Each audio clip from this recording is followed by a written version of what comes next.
একটু পরে আমার জীবনে কি ঘটতে যাচ্ছে সেটা আমি নিজেও জানি না।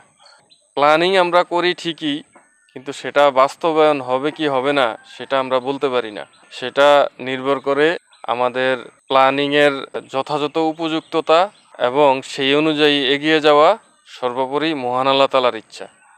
আসসালামু আলাইকুম, হ্যালো এভরিওয়ান, সবাই কেমন আছেন? আশা করি আল্লাহর রহমতে সবাই ভালো আছেন।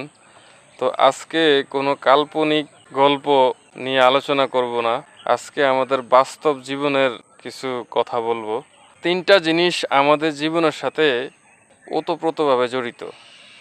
এই তিনটা জিনিস আমাদের জীবনকে প্রত্যক্ষ এবং পরোক্ষভাবে নিয়ন্ত্রণ করে। এর মধ্যে একটার নাম অতীত। অতীত ফেলে আসা দিনগুলোর সফলতা এবং ব্যর্থতা মনে করিয়ে দেওয়ার পাশাপাশি সেই সময়ের করা অনাকাঙ্ক্ষিত ভুলগুলো চোখে আঙ্গুল দিয়ে দেখিয়ে দিয়ে শুধরে নেবার সুযোগ করে দেয়। আরেকটা হলো বর্তমান। যেই মুহূর্তে আমি ভিডিওটা করছি এটা হচ্ছে বর্তমান।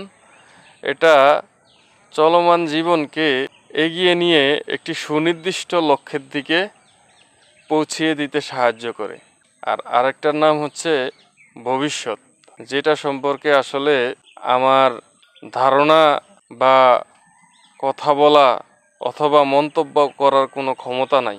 কারণ একটু পরে আমার জীবনে কি ঘটতে যাচ্ছে সেটা আমি নিজেও জানি না। তবে তারপরেও আমরা আশাবাদী, কারণ ভবিষ্যতে আমরা কি করব বা কি করণীয় সেটা নিয়ে আমরা প্ল্যানিং করি। তো প্ল্যানিং আমরা করি ঠিকই, কিন্তু সেটা বাস্তবায়ন হবে কি হবে না সেটা আমরা বলতে পারি না। সেটা নির্ভর করে আমাদের প্ল্যানিংয়ের যথাযথ উপযুক্ততা এবং সেই অনুযায়ী এগিয়ে যাওয়া সর্বোপরি মহান আল্লাহ তাআলার ইচ্ছা।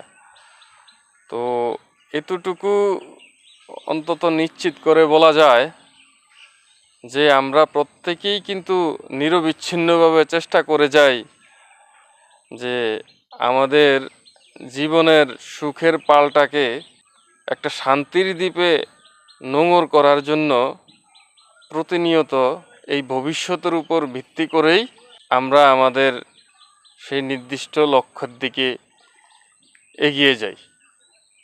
তো কতটুকু ভালোভাবে বুঝিয়ে বলতে পারছি সেটা জানি না। তো সবাই সম্পূর্ণ ভিডিওটা যদি কেউ দেখে থাকেন, ভালো লেগে থাকে, তাহলে কমেন্টে জানাবেন। সবাই ভালো থাকবেন। আসসালামু আলাইকুম।